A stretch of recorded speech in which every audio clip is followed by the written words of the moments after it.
Бизде бул жерде ремонт, билесиңер эми, жакынкы күндөр уже ремонттагы бүтөт. Иш дагы толтурат. Бул бизде эми бир жолугушуу түзүлөт алдын ала.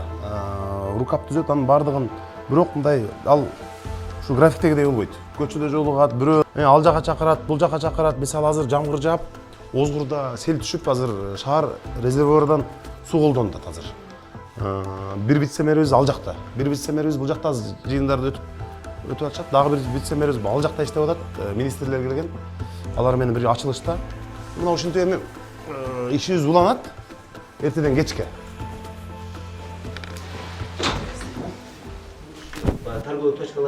Таң эрте жумуш 8:00 башталат. Иш бөлмөсүнө шашып кирип кеткен кала башчысы Жанарбек Акаев жумушту дароо эле жыйындан баштады. Могул жерде бир здание бар. Аларга компенсацияны дагы Глей деген зданияга бере албайбыз деп, бирок сырткы жагын бизге ылайык асып таштады. Өзгөртүп бергиле, дедигиле. Ошондо мына жерде узундугу бир 200 где-то бир 50 метр дейлик. Мындай поэтажна. Мындай лестница дегенде мындай кылып коюп атабыз. Буну макулдаша элекпиз. Баягы жар жакка жабышыппы? Жар жакка жабышат дагы.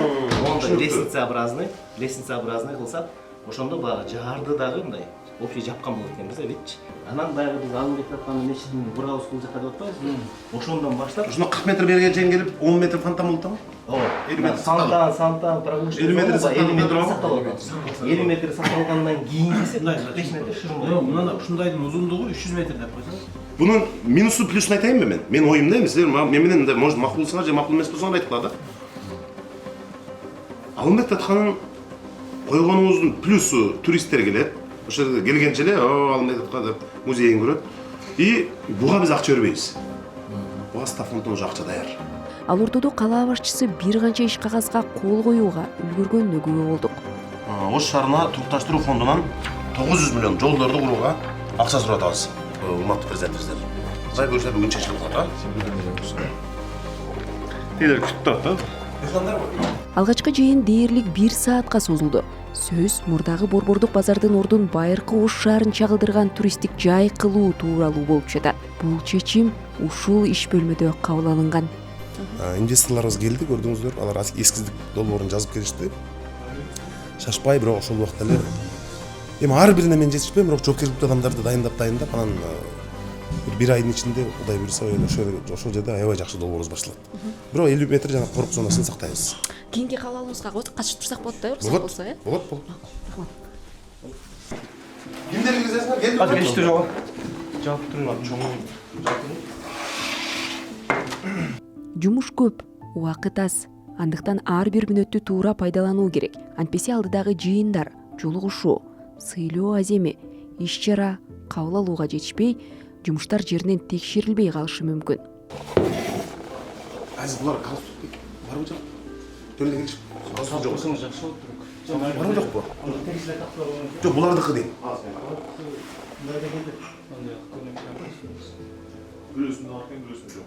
Анда мындай алайын. Жыйындан соң кала башчысынын кабинетине Вьетнамдан келген инвесторлор башпакты.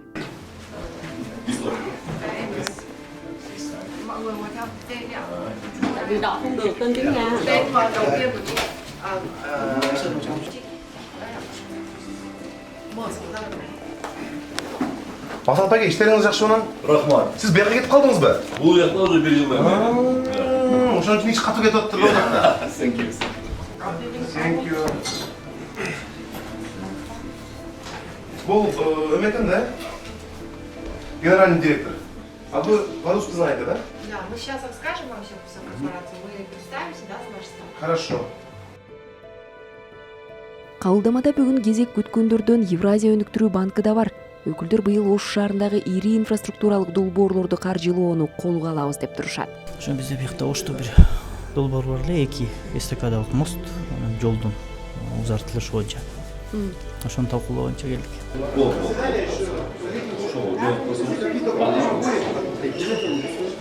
Ассалому алейкум, кандайсыздар? Келип калдыңыздарбы? Келдиңиздерби? Кандайсыздар? Евразийский банк, Милан Жович, сиз катта киши экенсиз. Келиңиз. Кандайсыздар, жакшысыздар? Минтранс. Жакында Ош шаарында унаа тыгынын азайта турган 2 эстакадалык көпүрө курулат. Ал дал ушул Евразия банкы менен макулдашылган. Президент кол койгондон кийин өкүлдөр бүгүн шаар мэри менен жолугушууда. Маселе жолду бошотуп, жумушту баштоо. Президент кол койду. Биз Минфинден уведомление алдык официально. Мени заключениесин берди. Жумушту эми баштасак болот да. Бизде ошо бир эле маселе болуп атат азыр жана переселение боюнча. Бирок биз жанагы Улукбек мырза менен дагы сүйлөшүп, биз ушуну 2 этапка бөлөлү деп сунуштасак, азыр Нурлан Орозбайдан айтсак, 2 этапта проекти каралбай калды деп атабы? Ушулардан баштай берели. Биягынан келбейли ушуга, туурабы? Анткени жол биягынан башталат да. Же ар жерден кыласыңарбы? Жолду. Биягынан башталат. Бирге баштайбыз. Масштабда кетебиз дейсиңерби? Акча бар. Президент кол койду уже неме болду. Бул жактан баштай берсек да биздин балдар сунуштап атат. Баштай берсек. А могулар бизге проблема эмес. Туурабы? Коммерческий. Жашабайт. Жашабайт, үй жок. Силарды алабыз. Кайерге чейин ушуну бүтүрүп бере алабыз бизге? Там жага мол жерде башталып, парк биздин жерде алып баштай берсеңиз болот. Биз мына жерде бурс элешет экен. Бурсту сиз качан ой бересиз эмес да? Biz bergenmiz azыр госрегистрге берип тарап кадастр. Бул Курманжан Дакка көчөсүнө чейин уже булар чечилди дейт, могу Саргай базар могу. Аны чечилди. Бул жери уже чечилди. Аны Бишкектен хозяиндарын чакырып алып, силер коят болбойт эле. Анда 156дан ал уже азаят да. Мен, по-моему, 120дай калса.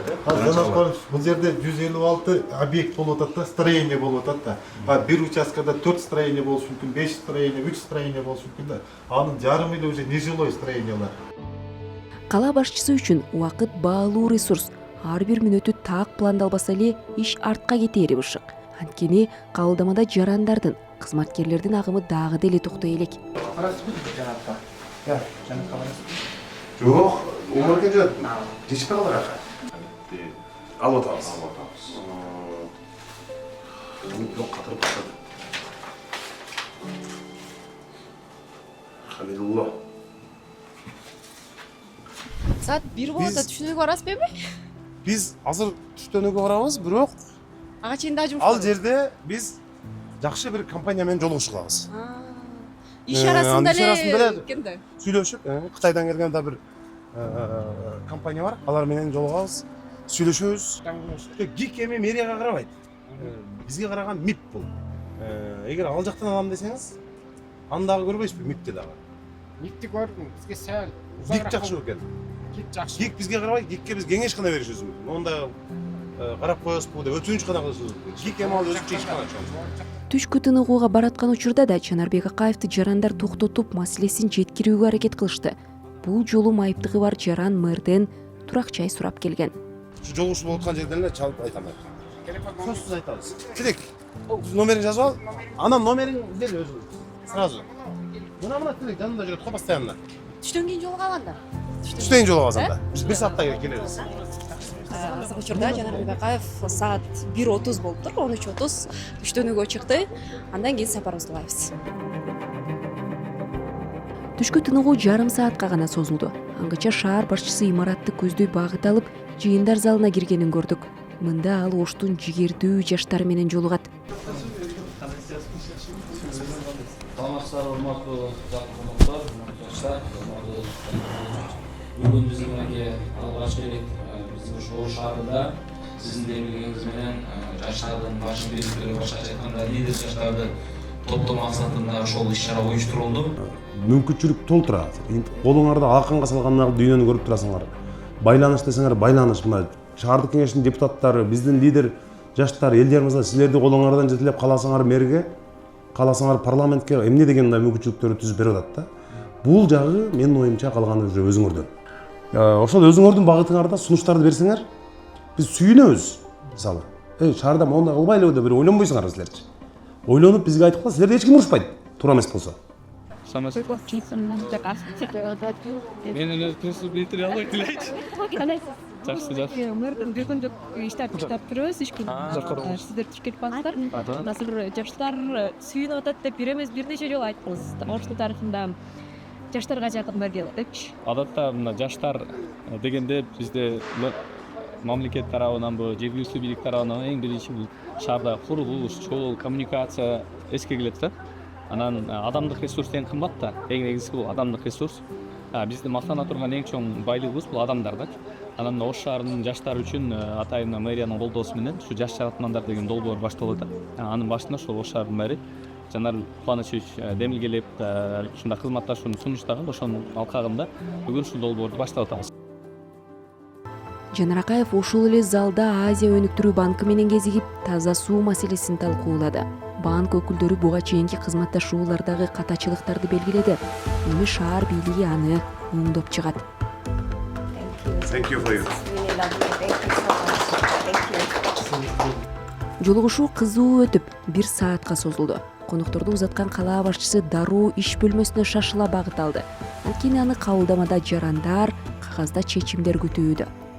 Не болду ары? Тиги сүйлөшүп алып берип кандай болду? Алар менен жакшы эле сүйлөшүп болду. Эртең окончательно саат 11-де жеринде залып сүйлөшүп калган. Көнчүдөй туруп барабыз? Көнчүдөй туруп бар. Нормально, Туктан бердик. Андан кийин бул да Мындак не дейт? Не дейт? Айтыр.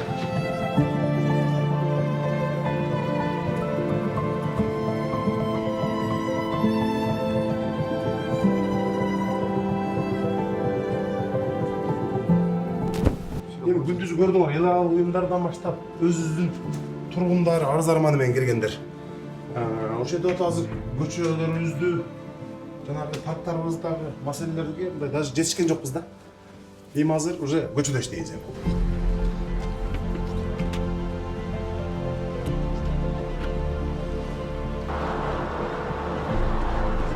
Айтылган срок бул 1-май эле. 1-майга Кудай буйруса бүтүрөбүз.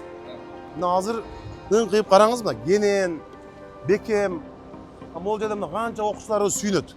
Бул жактан бул жакка өтүшөт да. Айтылган сроктордун баарын бүтүрүшү. Бул кандай? Бул Досум, чурка. Азаке, мол. Мына экинин конечкасын да жүрөбүз, карасаң. Иштеп аткан бир да киши жок. Булар уже майдын аягына чейин бардыгы бүтүп тапшырабыз. 13 сквер, тең? 13 скверттен тапшырабыз. Сонун кылып оңдоп беришиз керек балдарга, Ай азамат, балдар. Гүлдүн түрүн эгип, ошол жерде жанагы Дубайдагыдай, Өзбекстандын анча шаарларындагыдай кооздуктун баары чыгат. 6 ай ошол жерде гүл туруш керек да. Силерге рахмат, 50%-ын чогултупсуңар. 50%-ын биз беребиз. Анан зыңкы деп жасап коебуз. Настоящий шаарга окшоп калат да. Биз мэр болуп келгендеги алгачкы жыйынтыктарды уже айрым жолдорду ачып баштадык, көчөлөрдү. Азыр көргөндө скверлерди жакындачабыз. Анан бул кыска мөөнөттүү, орто мөөнөттүү, анан узак мөөнөттүү долбоорлорубуз бар. Кыска мөөнөттүүлөрүбүздү жана 1 километр, ошо 1 чакырымдын аралыгындагы жолдорубузду ачып баштайбыз. Азыр мына 10дон ашык көчөдө оңдоо иштери жүрүп атат. Парктарыбызды уже мына эгемендик күнүнө карата көп парктарыбызды ачабыз. Андан сырткары узак мөөнөттүү жана эстакадалык мостторубуздун башталышы болот. Анан шаардыктарга бир топ долбоорлорубузду уже мындай 1-майдан баштап ачылыштар. Көп бир канча жолдорубузду, көпүрөлөрүбүздү ачылыштарды баштайбыз. Эң чоң көйгөйүбүз бизде жанагы снос болгондон кийин 550дөй коммерциялык объект, 1250 жанагы турак жайлар, ошолордун компенсациясы бар. Бирок биз андан качпайбыз, анын бардыгын төлөп беребиз. Алар менен сүйлөшүп жыйынтыктап калдык. Аларга үйлөрдү беребиз, жер беребиз. Андан дагы мындай чоң маселе болбойт. Проблема көп экен деп отура бербейбиз. Анын бардыгын чечебиз. Бирок ошол эле убакта биз жанагы чачылып жаткан бир 4-5 жерибиз бар. Мисалы ошол эле эски базар, жанындагы жана шоколад базары сыяктуу.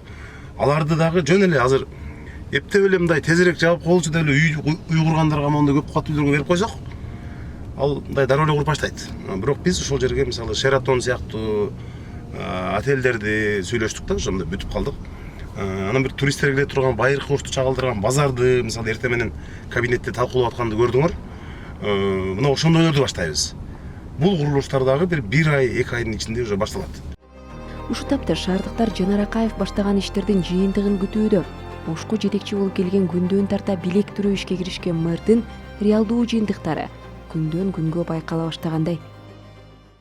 Бизде Ошту жана эле өткөндө мен айткандай шаар эми бетон, асфальт жана эле көп кабаттуу үйдөн турбайт да. Ошон үчүн шаарга абдан көп көчөттөрдөгү уже шаардыктарды үйрөтүп койдук уже. И бизнести дагы үйрөттүк. Бошогон адам эле көчөт теге берет. Бирок ошол көктөп ал мындай өнүп өсүп кетиши чоң проблема. Биз бир аз кечиксек дагы биринчи сугат системасын тартып алып туруп, анан эгип атабыз да. Жанагы бир күндүк акция кылып эле эгип анан кайра кетип калсак болбойт. Ошон үчүн биз азыр көчөттөрдү эккенде сугат системасын тартып, анан эгип атабыз. Ошон үчүн 1 жыл 2 жылда мындай элдер байкайт. Азыр эми саат 7 болуп калды. Биз акыркы иш-чараларыбыздын бирөөсү азыр Кыргызстан боюнча жаштар келиптир, 200дөн ашуун жаштар. Баткенден, Нарындан, Ысык көл, Талас Ишыл бардык жерден келген. Ошол жаштарга келип жолугушуп азыр мен ушул өзүбүздүн дос чарыбызга айтып, балдарга ушул жерден бир Оштун пловун жасап, бүт ушу 200дөн ашык Кыргызстандан келген жаштарды кечки тамактандыралы деп повар жалдап, казан асып, өзүбүз эле балдар даярдашты. Азыр аларга өзүбүз плов салып берип, даярдап, анан ушул жерден алар менен баарлашып, жакшы дейм. Ошко ушинтип өлкөбүздүн мындай бардык аймактарынан келип атканы бизге сыймык. Кыдыруулардан соң Ош шаарындагы кооз локациялардын бирине келдик.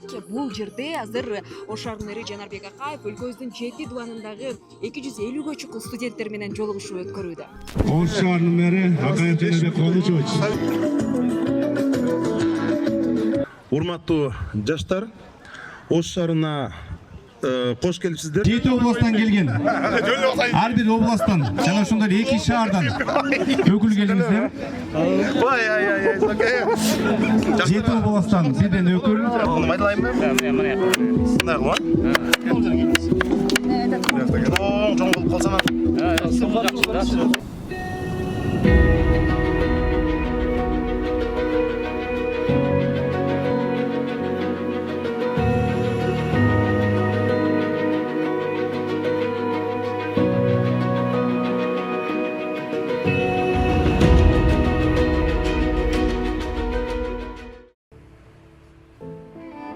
Саат кечки 8'di какканда Жанар Акаев менен Оштун негизги көчөсүндөгү тротуардан кезиктик. Борбордук көчөлөр. Ошол мен айтып атам, тротуардан акчаны аябак азыр. Ондан жасап айтканда азыр борбордук көчөлөргө жасайбыз, аларчачы. Эми баягы четиректеги райондордо жасайбыз. Бирок алар кичине мындай күтүп туруш керек да бир аз. Жанар Кооложович, эми бүгүн кечке пресс-конференция менен жүрдүк. Иш бөлмөңүздөгү сырттагы иш-чараларды, кабыл алууларды, жолугушууларды баарын эсептегенде 30дан ашты. Анан дайыма эле ушундай иштирак этип турсуңдар? Ооба, азыр эми мисалы бул жерде азыр мына Кытайда жана бетон завод тургандар бар, бул жакта Кытайдыктар. Алар турушат мисалы. Алардын дагы бир маселеси бар. Аларды чечиш. Азыр дагы барасыз. Азыр бул жерден жолугабыз, азыр башкача эле сүйлөшөбүз эми кедечи. Азыр ушундай мезгил да. Шаардыктар мындай дароо жыйынтыкты көргүсү келет. Бизде эле ошондой дароо жыйынтык болушу бирок бүт баары долуп тегинде болсун деген аракет болуп атат да. Бирок биз Ошко мындай жакшы иштерди жасайбыз буюрса.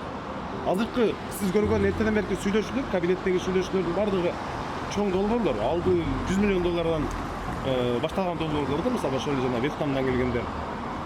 Булар өзүнүн бир аздан кийин берет. Бирок биз мындай эң негизгиси биз мэриянын бардык кызматкерлери айткан элге ачык бололу. Бизди мисалы интернеттен, башка жактан сындап, бул жериңер боюнча ачылып жатат, бул жерде лифтиңер иштебей атат, бул жерде тротуар начар экен дегендин бардыгы туура. Бизди мындай сындап турганы, сунуштарды айтып, начамчы ушуну такалап турганы деле, камчылап турганы деле жакшы. Биз ага мындай ачыкпыз, андан эч коркпойбуз, тескерисинче мындай туура кабыл алабыз. Азыр эми кандай? Азыр эми дагы 1-2 жолугушуубуз бар, мындай кичине башкача сүйлөшөбүз. Ушинтип ушул жерден кала бергиле, рахмат чоң. Чоң рахмат силерге, ийгилик болсун. Ошентип эртең мененки 8'де башталган жумуш кечки 9'да да аяктаган жок. Алдыда калааны бир катар ири долбоорлор, ачылыштар күтүүдө. Бул шаар башчысынын күнүмдүк ишмерчеми. Жумуш көп болгондуктан атайын түзүлгөн пландан чыгып иштөөгө туура келет. Мунун баары тургундарга ыңгайлуу калааны түзүү аракети.